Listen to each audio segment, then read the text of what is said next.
first section of videos we're going to take a look at, the first section of drills we're going to take a look at is inside and outside drill. And as I talk about these, I want to go ahead and say that inside drill is infinitely more useful than outside drill. I want to mention before I go too far that the half line, there's going to be a downloadable PDF that you can get with this podcast at joedanielfootball.com/2019 group. So 2019 GROUP. Okay, joedanielfootball.com/group. You can get a downloadable PDF with the half line with 3 plays run to one side and the other. I think half line is the most valuable out of all of this. But we're going to talk about inside and outside drill first. And also, if you're a JDFB insider, I'm going to be expanding on this and making a new video course on putting these group drills together where we're going to go in depth on using our pistol power offense system and our different defensive structures in these different drills. So we're talking, first of all, we'll start with inside drill. The way that I've always done the inside drill, it probably will remind you a lot of like Oklahoma. I'm not an Oklahoma guy. I don't believe in Oklahoma. I mean, not that I don't believe in Oklahoma. We've done it. I don't do it anymore. I just don't see the value in it. I don't see, I want to run things. The way that we used to do Oklahoma was let's see who can hit. And I think all that we identified, first of all, I've seen 2 things in it, and I'll go off on a tangent here. Number one is I see kids who hit in Oklahoma because it's like straight ahead. There's no thought process. And Oklahoma means different things to different people, but I don't do it anymore. I think some kids, you'll see them hit in Oklahoma. They never hit again because once you start adding in more to it, it's like, they don't hit in other situations, but if all they have to do, which tells me that you've got to simplify to where a kid like that can actually play the game.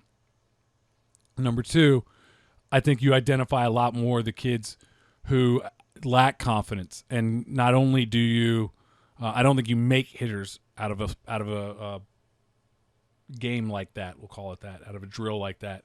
I don't think you make hitters. I think the hitters go out and hit the ones who are crazy, that are good football players already, or they're just nuts. And you identify them, but you probably already knew. You identify a couple who will hit in that drill, and then you find out, back to real football, they really don't hit.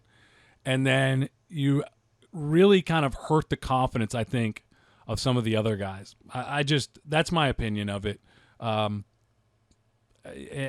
obviously it's a lot of clanging and banging and hitting. And that's what I'll say about inside drill. So in inside drill, I've always used a guard, center guard, and a quarterback and a running back.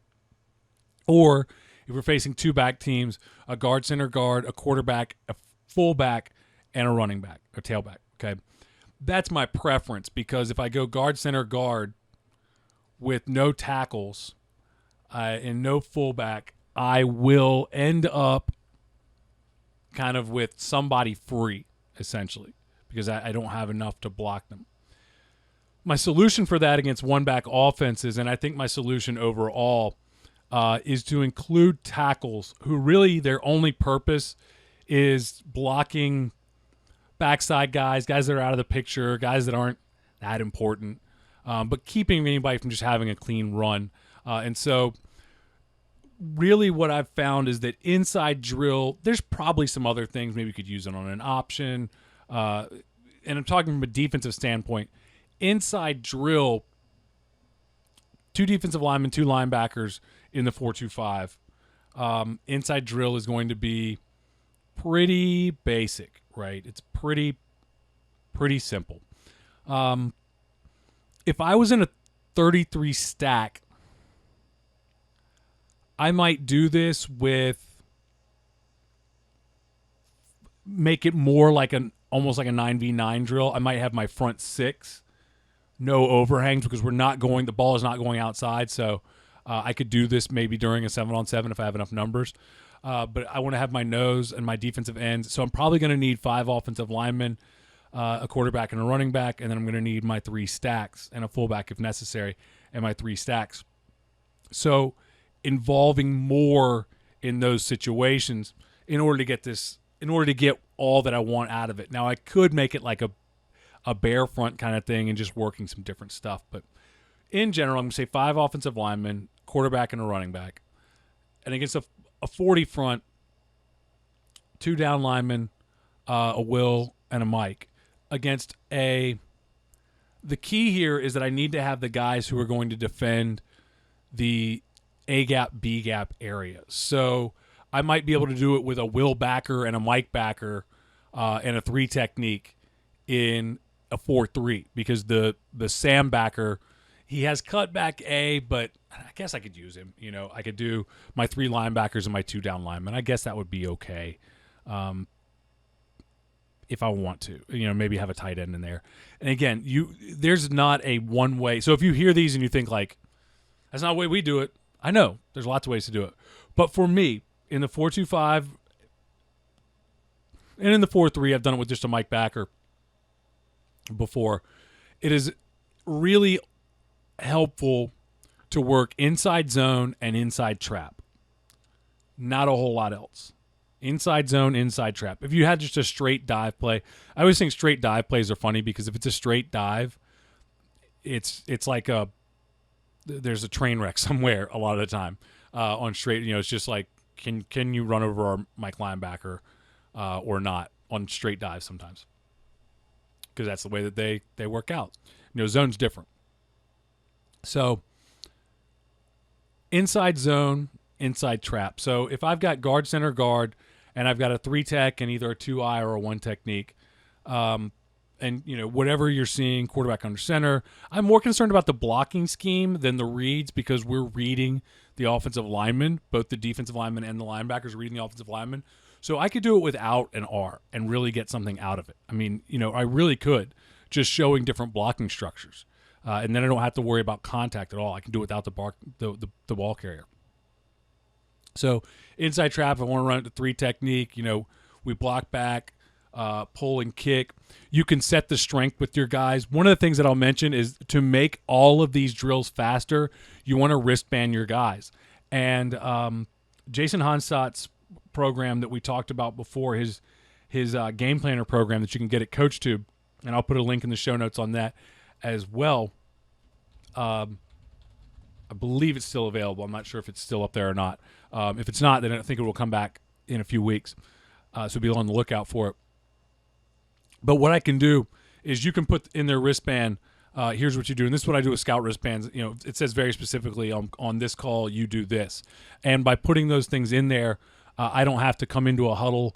I can make this really slow. I should have mentioned that in our 90-minute practice structure, we're talking 8 minutes, sometimes even 4 minutes. But in general, in these group periods, 8 minutes, maybe 12 max.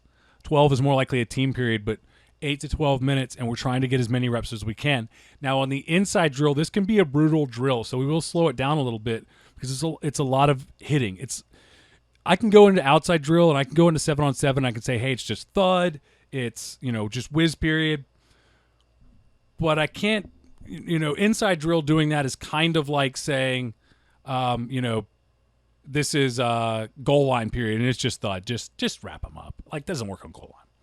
So inside trap, and then I want it to run it to the right. So I'm going to tell the Mike linebacker because I want my 3 tech to the offense's right, to the defense's left. So I can tell my Mike linebacker, hey, this is a lucky call. So Mike linebacker says, lucky, lucky, lucky. Okay, so now we've got the strength set. I'm setting the strength where I want to run it. And I can run inside zone back the other way, but I can really only run trap. Me personally, I'm only going to run trap at the 3 tech. So that's your inside drill. You're going to set the strength for them. You're going to give them the play call either off of a wristband or huddle them. Just if you're huddling them, have sheets drawn up. Inside drill's probably one where you could line up, where you could stand behind them and say you lock down, you pull, but you're not going to get the true look when you do that. I think it's better to have wristbands that tell the center block back left, tells the left guard trap pull right, it tells the right guard block the backside backer, that kind of thing. This is one of the reasons I want the tackle in there, because if you don't have the tackle in there, then in the 4-2 front, the Mike linebacker is free to just come slam down on the inside trap, and that doesn't really help anybody. It's not the reality of it. The will backer, what I'm getting out of this is I'm getting my defensive lineman. I'm getting to see, is my 3 tech, is he going to squeeze down the down block and blow up that trap pull? Is my wheel backer seeing the pull and slamming that opposite A gap? Am I getting the things that I want to see there? Inside zone, pretty basic, and I can run inside zone either direction, either strength. And one of the things about these is you say, well, this is pretty simple, pretty basic. You're only running 2 plays. Well, again, I'm talking about an 8-minute period. I'm going to run trap left and trap right. I'm going to run zone left and zone right. I want to run zone left and zone right against my front flip both ways. Okay, so in order to do all of that, we're going to get 6, 7, 8, 9 plays in and then flip it, right? And get the 2s in there and flip it, okay? So 8 minutes.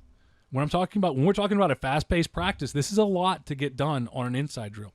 At the same time, assuming that we have enough coaches, enough players to make it work, and your tackles are really not important. And I might even say, like, hey, look, I got a lot of skill guys. Tell your linebackers, especially your starting linebackers, look, if I got to use a third-string receiver as a tackle for this drill, okay, let's just say, because our numbers are that low. If third-string tackle, like maybe you've got 11 specifically, if third-string tackle comes running at you, okay, just be dead. Just be dead. And you could even, I've done it where, like, I know on this play that I'm not looking to see if my linebacker will fill unblocked. And so let's say I'm just doing three defensive linemen against 3 offensive linemen against 2 D linemen and 2 linebackers. I may just say, hey, you're dead right now. I know I don't have enough to block all of you, so I can just pick one linebacker to be dead each time. Or I can have tackles in there to block them. And the 3 down lineman against your 4-3 structure, your 2 linemen and your middle linebacker, it actually works really well because he's keying backfield. So I really like it in that situation. You might do it in the 3-4. You might do it with just the nose and the 2 backers. Or you might want to do it with a 5-on-7 look with 5 down linemen, with your 3 down linemen, 2 backers, 5 down linemen. And again, like I said, I'm going to go in more depth on this in a future module for the JDFB Insider. Inside zone is inside zone. You zone it to the right, you zone it to the left, and you just hopefully your offensive linemen know who to zone. But if not, then you tell them we'll just man block it. If we don't have our actual offensive linemen to block this, we'll just pretty much man block it. But generally, I can say zone number 1, zone number 2. Zone right 1, zone right 2, and they know, okay, I've got number 1 in the count, or I've got number 2 in the count, and so they know who to block, and so we can at least man block it, and then experienced guys can sit there and go, hey, it's zone right, you want a combo, and they can combo it a little bit, but you don't have to get don't be overzealous on the details and how detailed everything is. Outside drill, I'm going to include in this segment because if you've got the numbers, I like to do inside and outside drill at the same time, where our tackles and our inside backers, for example, are working the inside drill. Now, this is going to be different if you are, maybe not. You really don't have to have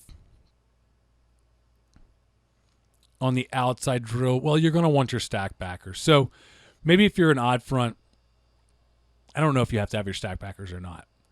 You may play with it and see if you really do. You definitely want your overhangs. I think you want your defensive end and slant them outside. And you may not need your stack backer because if your defensive end is slanting outside, then your stack backer is kind of out of the play. Your stack backer will get plenty of work on the outside runs and scraping during half line, but I don't think you have to worry about it as much here, but you can run it with the stacks. So I've done this 2 ways. When I have numbers, I've had everything set up to one side or set up to the other and set up to the other side. So what I would have is the entire field laid out where there's inside drill in the middle of the field. And then we've got a left side, and we're calling that the strong side. And so we've got a Louis call on the left side, and so our strong safety, our Sam backer, whoever is over to that side, not your inside backers, but outside backer, strong safety, they're all to the left side, and then to the right side, that's the weak side, and then we will flip it at some point as well. And so we've got our inside drill, and I've done it with both sides going, or I've done it in pods where we say, okay, first group goes and left side, strong side goes, and they're running outside zone. The inside guys are running inside zone. The next guys are running outside zone. Okay, or inside can just work completely independent of itself. That's if you have the numbers. If you are very short on numbers, you won't be able to do that, and that's okay. You just work, your defensive end, your outside backer, overhang safety, your corner, and your free, because what we're focused on in outside drill is we're focused on the force, the alley, and the defensive end beating the reach if we're in a 40 front. So the defensive end's working on fighting the reach. Now, he knows in a lot of cases that he's going to get something like that. In the inside drill, we don't do any play action passing, and it is kind of a brutal drill. This drill takes longer. You need to run at a fast pace because you're stretching the field, and it takes longer to run a play, get back in the huddle, run it again. And we don't generally move down the field, though you could try it. You could certainly try moving down the field with it and see how that works. But I will always mix in a play action pass because the free safety knows which alley he's defending. The corner starts getting involved. If the corner starts making tackles in the run game, or if the free safety is like right there, boom, play action pass right now, and you just run a little crack corner with your Z. So I'm working out of the pistol power offense. I'm working a outside zone, a play action generally off the outside zone, and then a truck toss. Okay. So you're working your toss plays, your stretch plays. You may work some perimeter screen in this situation. You could work a quick screen. You may be working against a slot instead of a tight end. You may be working against a slot and an outside receiver, and you may want to work some bubbles and things like that. There's lots of stuff that you can work here, lots of ways that you can do it. You do want to adapt to your offense. We used to run a drill. We called it Charger drill because Charger was at the time our inside veer play, okay? And what we would do is we would have essentially a defensive end, a overhang safety, and then we would have a corner out there. We didn't have a corner out there. We had the defensive end, who was the dive key. We had the overhang safety, who was the pitch key. And we would have the dive key. And so we're running it this way, right? And the quarterback is, boom, he's reading the first one. If he gives it, we're flipping him a football, and he's throwing the bubble right now. There's an RPO off of it, okay? So you adapt it, and then if he didn't give it, then he's going and he's reading the next man, and he's throwing off of him. So you adapt it to what you do so that you get the most out of it. But I think with outside drill, what we're using in outside drill is a tackle, tight end on the strong side, a tackle, a tight end, a split receiver, a quarterback, and an R. And again, you've got to adapt to what you're seeing. So you may have a tackle, a slot, an outside receiver, a quarterback, and an R, or a quarterback and a fullback and an R, and a running back. Whatever it is that you're seeing, when you're playing defense, you're going to adapt to that. When you're doing this for your offense, you're going to put the front out there. So you're going to put the guys out there that you need to block in order for this play to really be successful. And you might say, well, if you don't block and I know this to be true, if you don't block the Mike linebacker on a stretch play and you just let him scrape over the top, he's going to mess up the play. He is. He absolutely is. But I think that it's more important that I'm working my edge stuff out there and that my inside guys are getting work on that. But you could do it with a guard and work your outside runs and have your guard, trying to get to him. And that's okay too. I think there's nothing wrong with that. But you want it to be as much similar to what you're doing as you possibly can. You want to make it, or what you're seeing, what you're, make it as valuable as you can for your team. The one that I left out of all this is umbrella drill. This is just building into umbrella drill. I mean, really just building from umbrella drill. It really, outside drill is essentially a build on umbrella drill. And now it's contact. And again, you can whiz this, you can make it low contact, non-contact, because it is out in space. It's not as critical that you're, clanging and banging all the time. And be sure to check out some of my other videos, including other videos from this podcast And I've got a lot of other great coaching videos on this channel that you can check out that are shown down below here. Also, if you want to subscribe, make sure you don't miss any future videos. Just click on the logo on the top left of the screen.